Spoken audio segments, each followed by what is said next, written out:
Hey, welcome to The Explainer. We've all been there, right? Having these wild conversations with an AI, asking it pretty much anything and everything, all under the assumption that it's just between you and the machine. But what if I told you that thousands of those supposedly private chats are actually out there, in the open, for anyone to read? Yeah, let's dig into how that's even possible. So that's the big question, isn't it? Are your ChatGPT conversations really private? You type in a question, maybe you get a link to share with a friend or a coworker, you assume it's just for them. Well, it turns out that's a pretty dangerous assumption to make. Believe it or not, the proof is hiding in plain sight. A recent TechCrunch article pointed out that you can find these chats with a super simple Google search. You just type in what you see here, cite chat.openai.com/share. Now, this isn't some kind of crazy, complex hack. All you're doing is telling Google, hey, only show me results from ChatGPT's public sharing pages. And, well, it shows you. So what do you find when you actually do that search? Basically, a massive public library of other people's conversations with the AI.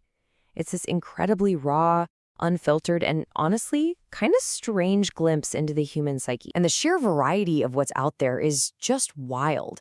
I mean, it ranges from the totally normal stuff, like someone getting help with their bathroom renovation or looking for recipes, all the way to things that are deeply personal. We're talking people rewriting their entire resumes, asking questions from some of the darker corners of the internet, or, yeah, just trying to troll an AI with some truly absurd prompts. And this is where it gets genuinely scary. It's not just about a few embarrassing questions being exposed. In one case, a journalist took the details from one of those publicly shared resume chats and, you guessed it, easily tracked down the user's LinkedIn profile. And just like that, an anonymous conversation was tied directly to a real person's identity. And if you want a taste of just how bizarre this gets, one of the public chats that was found was from a user who was trolling the AI about putting a fork in a microwave. It kept going until the AI spat out this masterpiece of a title. It's hilarious, for sure, but it perfectly highlights how anything you discuss can potentially end up in the public domain. So how is all this happening? Is it some huge data leak, a bug in the system? Nope. The shocking part is this is all happening because of a feature that's working exactly as it was designed to.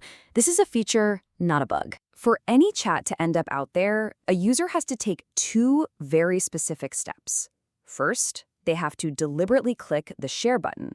Then, a little box pops up and they have to click a second button that says Create Link. So it's definitely an intentional action. But the consequence, that this link could end up indexed by Google for anyone to find, is what most of us just don't see coming. Okay, so the tech piece of this puzzle is a thing called web indexing. It's basically how search engines work. Think of it like this. The internet is a giant library, and search engines like Google are the librarians. They're constantly crawling around looking for new books, or in this case, web pages, to add to their catalog so that when someone searches for it, they know where to find it. And this right here is the heart of the problem. When you click that Create Link button, you're probably thinking, great, now I have a URL I can send to my friend.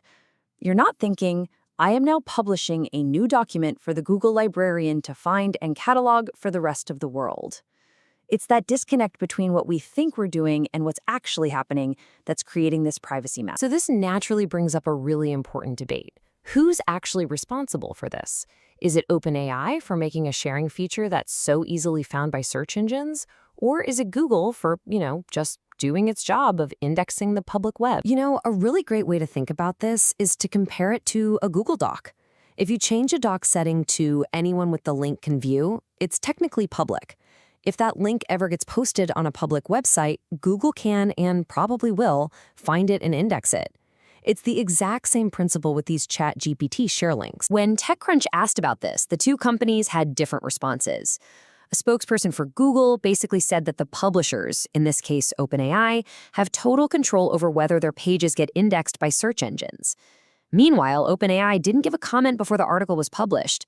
So it seems like the ball is really in OpenAI's court to decide if they want to block these links from search engines by default. So let's just zoom out for a second here.